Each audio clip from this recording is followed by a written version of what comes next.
Welcome to Be Well with Miss Tonia. Today, I would like to speak with you all about mindfulness of others. Relationships last longer when we remember to be mindful of the other persons in our relationships. What skills are what we do when practicing mindfulness, and how skills are how we do it. The three what skills are observing, describing, and participating. Observing and attending to other people involves several other skills. Number one, pay attention when interest and curiosity to the others around you. When we have interest and curiosity, we're open to getting to know someone new, and we're open to learning new information about others. This is important since people and events are constantly changing. Number two, be open to new information about others.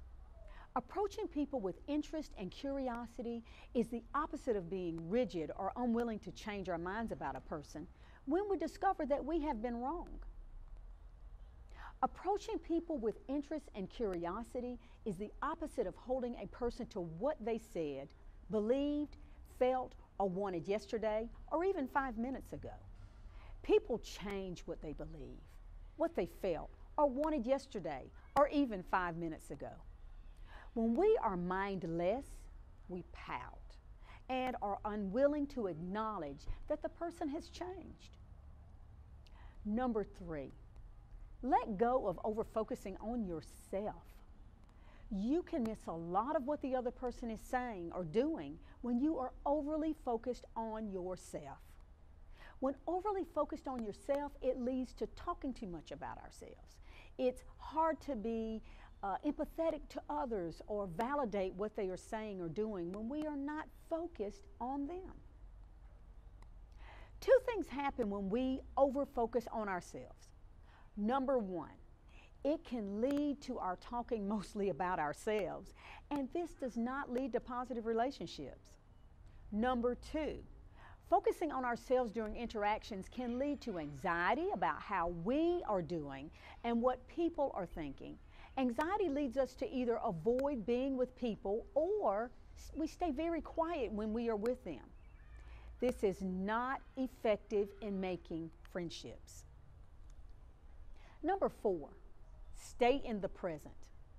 We need to listen to other people in real time instead of planning what we will say next or thinking about the future consequences of what the person is saying. Stop multitasking is number five. Don't text others or answer and start phone conversations with others during a face-to-face conversation with others. Don't look over the other person's shoulders when in a group to see who else you could talk to. People need to feel that they are important to you and you care. Give up judgments and always being right. Judgmental thinking, voice tone, and statements spring from an attitude that we are right and others are wrong. This is an ineffective attitude in interpersonal relationships. Always attempting to be right can lead to lethal making and keeping friends. Others don't always want to be wrong.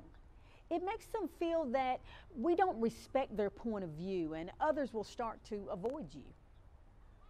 Now that we've learned how to be observant during our relationships, let's look at how to describe. Number one, describe what you observe in a matter-of-fact way. Distinguish what you are observing within yourself from what you are observing outside of yourself. Number two, put aside judgment thoughts and statements.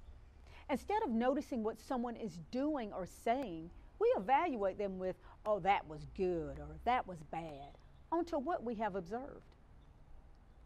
We not only assume that we are correct and right, but we also assume the entire universe should operate on our rules of what is correct. The best way to keep friends, we can say, wow, that was very interesting, or I never looked at it that way. Number three, don't make assumptions about others. Avoid assuming what others are thinking, how they are feeling, and what they must be doing. What they really want, this can be very toxic, especially when you don't check the facts. Number 4 in describing, don't question others' motives and intent unless you have every good reason to do so. For example, if I feel angry about what you did, then you intended to make me angry. Not necessarily true. What you said made me angry, but those may not have been your intentions to make me angry. Number 5, give others the benefit of the doubt. Giving others the benefit of the doubt gives you time to check the facts of the situation.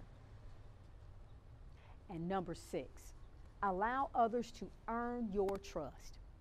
Trust is built when one takes risks with others, by choosing to give them opportunities to prove themselves trustworthy.